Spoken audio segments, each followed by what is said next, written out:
So I don't think anyone's going to argue you that lighting is pretty much the most important part of cinematography. Now nowadays you can kind of be overwhelmed with the amount of options you have when buying a light. I mean, you've got small lights, big lights, RGB lights, tungsten, LED, tubes, and everything in between. And in the same way, it's impossible to answer the question, what's the best camera, what's the best lens? You also can't really answer, what is the best light? Because every light is different and solves a different problem, is used in a different scenario. But as you start to build your light kit, it's good to have a couple lights that are kind of just very good all around, powerful, versatile lights. And I want to talk about my new favorite one today. This is the Godox VL200.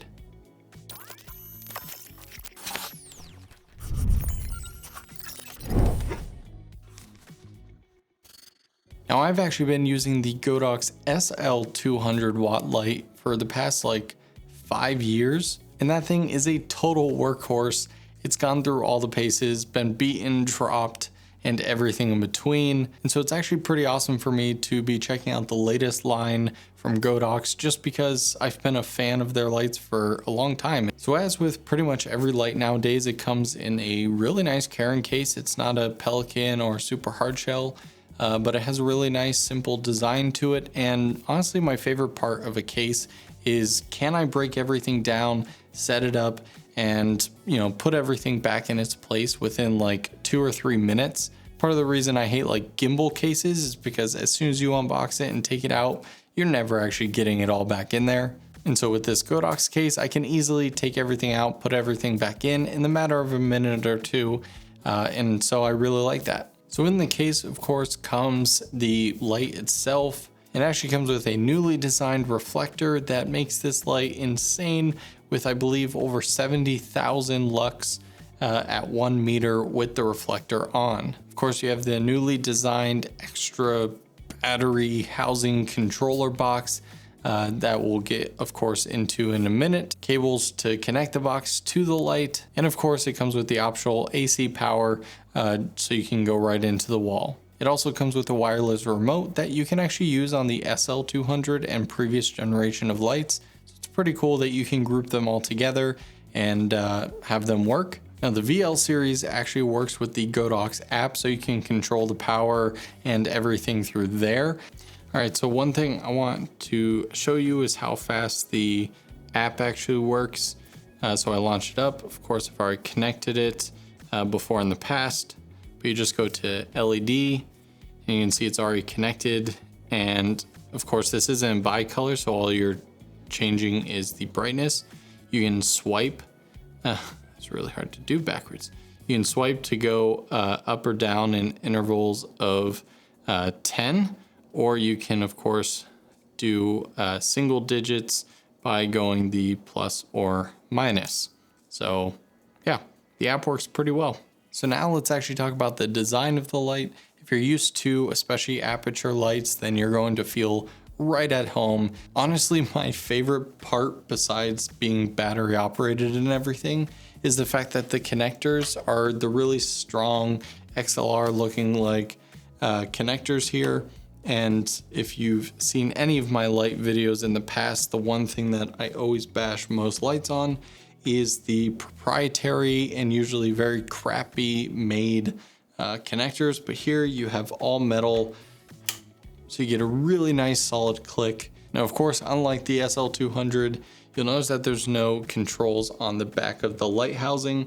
This is a lot smaller package because, of course, you have this guy. The controller box for this has some interesting features, one of them being right on top here. You have this little like retractable thing, which I gotta give it credit. It's held. I mean, this is 2 pretty heavy V-mount batteries on the back. It makes me nervous a little bit. Honestly, Apurture's latest lights with the whole it's like a strong clamp that goes right onto the light stand or C-stand and just holds the control box in like just real tight. So hopefully they can make an accessory, or maybe the next generation Godox, if you're listening, this would be my one piece of feedback for improvement, because I'm just not a fan of how it kind of just hangs off to the side, and especially when you have batteries on the back, it kind of bulges out even more. You also have these two antennas on top, which are totally removable and replaceable if you had to. They also completely fold down if you want them more out of the way. On the back, you have two V-mount options here, and you do have to have both powered. It will not even go up to like 50% power with just one. These are the 14.8 volt batteries. Each of these are 190 watt hours, and I actually ran a couple battery tests. So at 100%, I got an hour and 35 minutes, and at 50%, I actually got 4 hours of continued use. Now, of course, your results may vary depending on what sort of scenarios you're in. It's been really hot outside. I haven't tested it for long hours outside, but at least inside in a controlled environment, those were the times that I got. In terms of controls, pretty stupid simple. Press and hold for the power. And then of course you have the wheel. Unlike my SL200, which goes from 100% down to 10%, and that was the lowest it would go. On this generation, you do have all the way down to 1%. So you can go 0, 1, 2, 3, and so on, all the way up. And then you have your group channel button as usual. And of course, this is the 200 watt light. You have also the 150 and the 300 on the VL line, so this is right in the middle. Also comparing it to Apurture 120dii specs, it's pretty much on par. Both share a CRI rating of 96, and the Apurture does have 1 point ahead in the TLCI at 97, where this is at 96. It's all in the same ballpark. So those numbers are straight from the manufacturers. I don't have any sort of devices to test that, but I remember on the SL200, they had quite a few quality control issues where some people would buy multiple of them and some would have a little greener tint than others. And at least I can tell you that this isn't throwing off any sort of weird color casts, whether it's magenta or more green, not having any issues. It's been really rock solid in terms of just having a really nice consistent. And so in terms of quality of light, at least to me, it looks great. Now, besides adding the battery operation, probably the biggest difference that people noticed from the previous generation of Godox lights to this one is the fan noise, or lack thereof. Now, fan noise on lights I've always been pretty accustomed to, again, especially since most of my lights have been in the more budget side of things. I've always been pretty much just used to like, oh yeah, apply a little bit of denoiser because the light was next to the camera or the microphone, and that's where you have it. But this thing is like dead quiet. If I turn it on to 100% right now,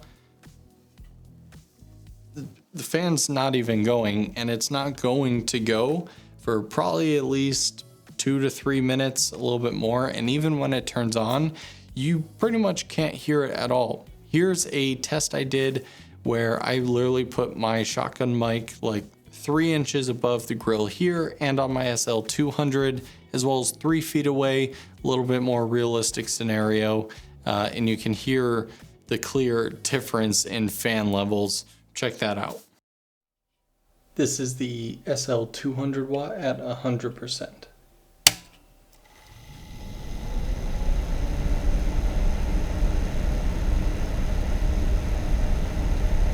And this is the VL200 watt at 100%. In the beginning, the cooling is actually so good that the fan is not going to be on, so we'll wait for it to be on.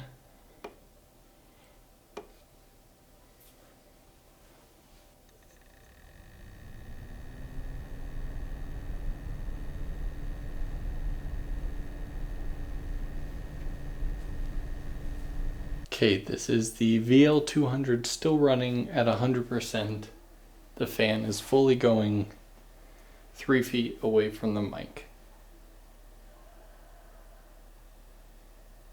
Okay, now I am powering down the VL200.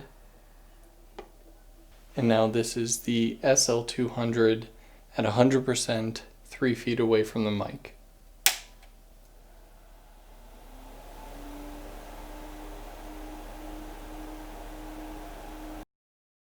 Now, another reason that I love lights like this in comparison to like panels and various other sort of lights, not that there's anything wrong with those, and I love those for what they are, but I really like using these as kind of my main light because of the universal Bowens mount. So whether or not I'm using the included reflector, thrown on a snoot, thrown on a softbox, China ball, whatever it is, switching out is extremely easy. And on this one, you can tell that they just refined the mechanism a little bit from the SL series to be a little bit tighter and stronger. I never had an issue with the handle on the other one, but this one again is now just a little circle knob, and it just feels really good and tight and secure. Now, most of the time I've been confined into filming in my studio just because I've never had a high powered light that was battery operated. And so you know what, why don't we go check out how this light performs outside and the various scenarios on why you would even want to use a light outside, because most people will think like, oh, it's getting dark, so I need to add a light. But no, if you look at any like commercial or movie production, a lot of times they're using lights outside because you can get some really cool looks. Let's go check some of those out right now.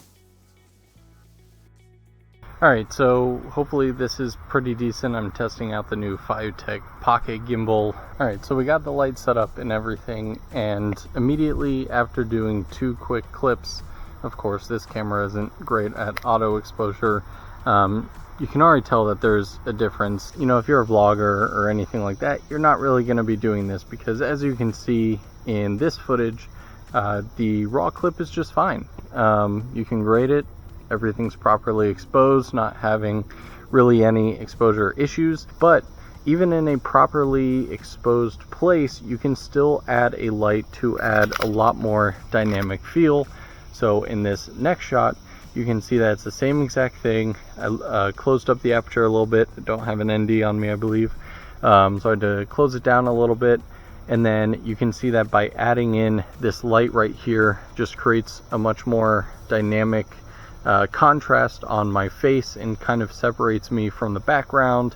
And it also helps in post because it's going to be a lot more cleaner. Even if you want a dark image, it's good to light it on set a little bit more, because if you kind of light for dark on set, a lot of times it comes out really noisy. So if you ever watch behind the scenes, like the great example is 1917, and the final result is it's near pitch black and it's dark, but they actually shot kind of at dusk or an overcast type of day that was a little bit dim and flat already, but that way they could get a lot of information, the camera can get as much light, and then they just darken it in post to create the actual mood they want. So it's always helpful to have a light on set. And yeah, obviously this thing's battery powered, super quick and easy to set up and tear down. I literally had this up and running in about 2 minutes.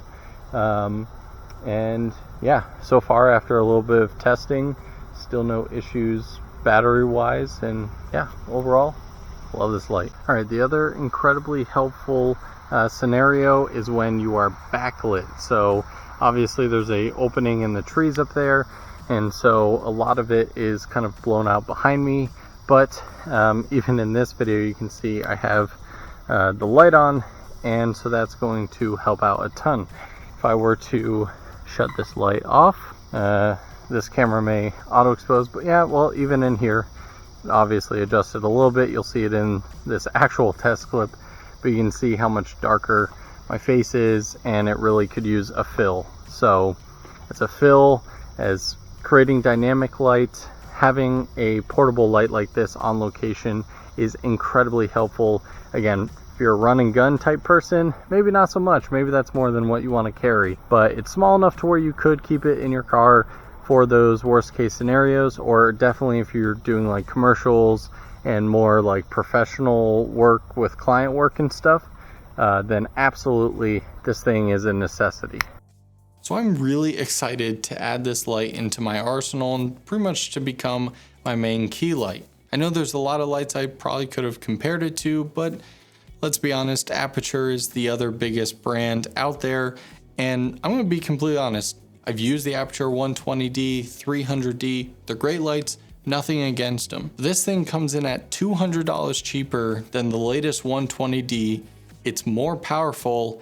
And I'm gonna be real honest, if you put both side by side and you covered up, taped over the logos, you're probably not going to be able to tell the difference. And that's just the honest truth. Now, before you even comment that I was paid to say any of that, I always want to include transparency in my videos so you can understand the level of bias that I have.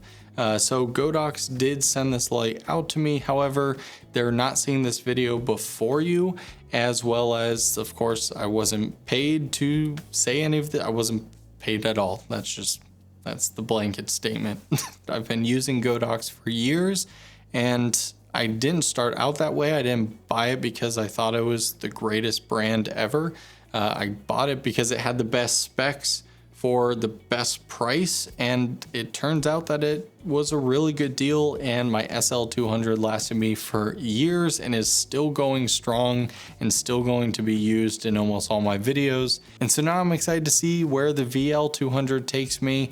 And yeah, this is just an excellent refinement of the previous generations and at an incredible price. So if you're looking for a high powered light that has battery, portability, great design, super low fan noise, and just an overall really good light that's color accurate, powerful, and that you're gonna be happy with, let me know down in the comments below what questions you have. Have you used Godox light before? I know there's a ton of you that are probably SL60 users because that is one of the most popular budget lights of all time, and I've always heard really good things about that one. And so I'm super happy to say that the newest VL series is a huge step up and really puts Godox on the map for some of the best professional budget friendly lights out there. Thanks so much for watching, guys. See you in the next one.